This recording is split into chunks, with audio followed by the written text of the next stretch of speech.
Hello everyone, আসসালামু আলাইকুম। Welcome back to my channel. সবাই কেমন আছেন? আশা করছি আমার সকল ভিউয়ার্স ভাইয়েরা আপুরা যে যেখানে আছেন ভালো আছেন, সুস্থ আছেন।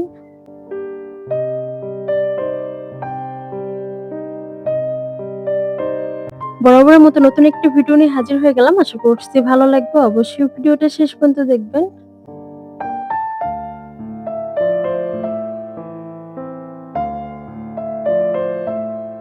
ঘুম থেকে উঠে ফ্রেশ হয়ে চলে আসলাম কিচেনে সকালের জন্য নাস্তা রেডি করতে।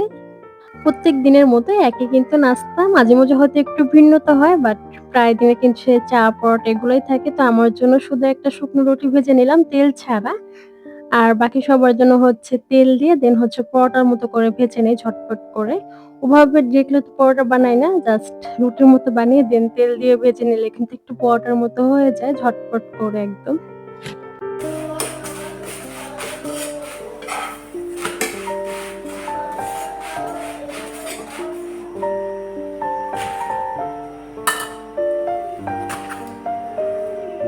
আর গতকাল রাত্রে হচ্ছে আলু ভাজি করেছিলাম। সেই এক্সট্রা হচ্ছে আলু ভাজি রয়ে গিয়েছিল। সেটা হচ্ছে আমি গরম করে নিয়েছি। তো আমি হচ্ছে রুটির সাথে আলু ভাজি দিয়ে খাবো। সেই সাথে চা নিয়ে নিয়েছি।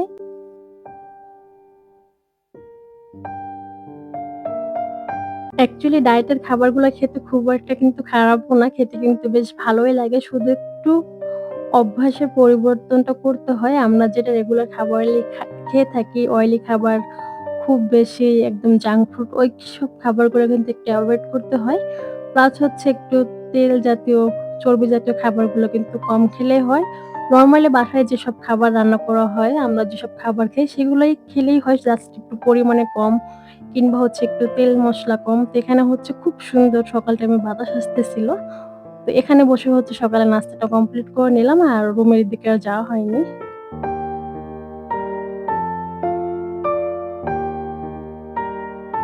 দেন সকাল, সকাল হচ্ছে মা আসে প্রায় অনেকদিন পরে। বাড়িতে যেহেতু ধান উঠছে তো ধান ওগুলো মানে করা সবকিছু। তো এর জন্য ব্যস্ততার জন্য আর আসতে পারেনি। তো অনেকদিন পর আসলো। তো এখানে হচ্ছে একটু আম কেটে নিচ্ছিলাম। আমগুলো খেতে অনেকটাই মিষ্টি ছিল। একদম পাকা আমি মনে হয় ঠিকমতো এগুলা কাটতেও পারতেছিলাম না। আমরা ছোকলা আর ফেলানো যাচ্ছিল না। এত পরিমাণে হচ্ছে আমগুলো নরম ছিল। তো এখানে এগুলো জাস্ট একটু খাবো। তার জন্য হচ্ছে নিজের জন্য একটু কেটে নিলাম। ফলের ভিতর সবথেকে পছন্দের ফল মনে হচ্ছে আম আর লিচু যেটা হচ্ছে সিজনে একবারই আসে।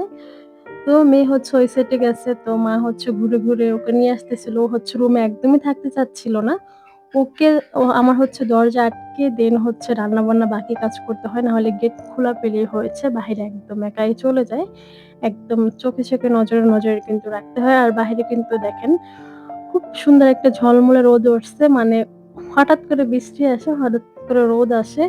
পরিবেশটা ভালোই লাগে। কিছুক্ষণ ঠান্ডা, কিছুক্ষণ গরম।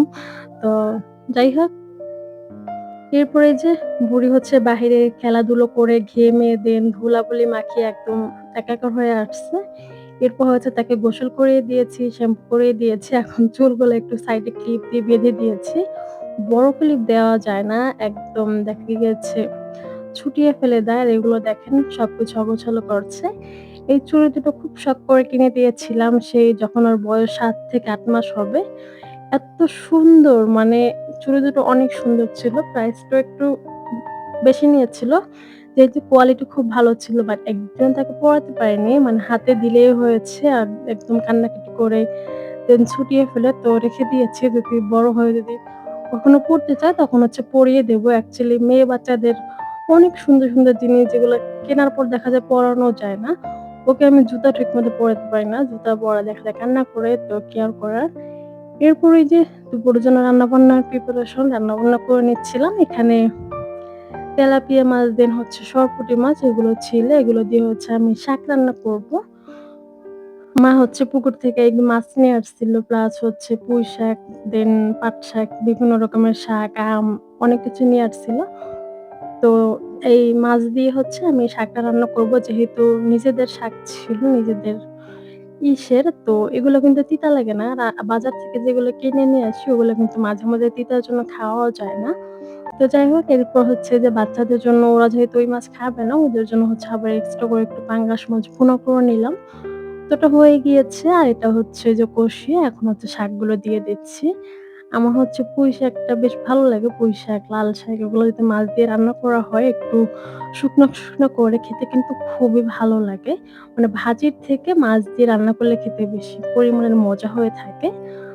আমার বিয়ের আগে হচ্ছে একবার মানে আমার সেজে আবার বেবি হয় তখন হচ্ছে ওখানে কয়েকদিন ছিলাম। তো তখন ছোট, রান্না-বান্না পারতাম না। তারপরেও যেহেতু আপু অসুস্থ ছিল করতাম। তো শাকের ভিতরে আমি হচ্ছে একবার আদা দিয়েছিলাম। মানে রসুন দেই ঠিক আছে।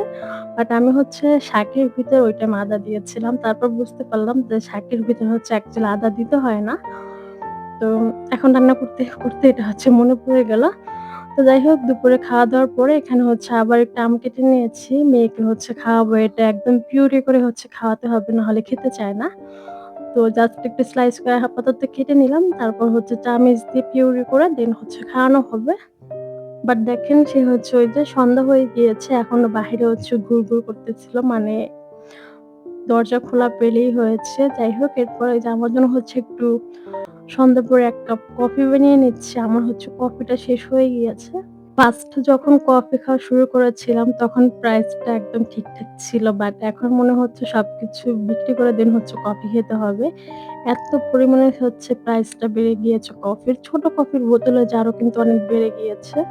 বাট এটা অ্যাকচুয়ালি দেখা গিয়েছে ছাড়তেও পারছি না। মানে খাওয়ার একটা অভ্যাস হয়ে গিয়েছে। সকালে না হোক বিকালে ১ কাপ কফি খেতেই হবে।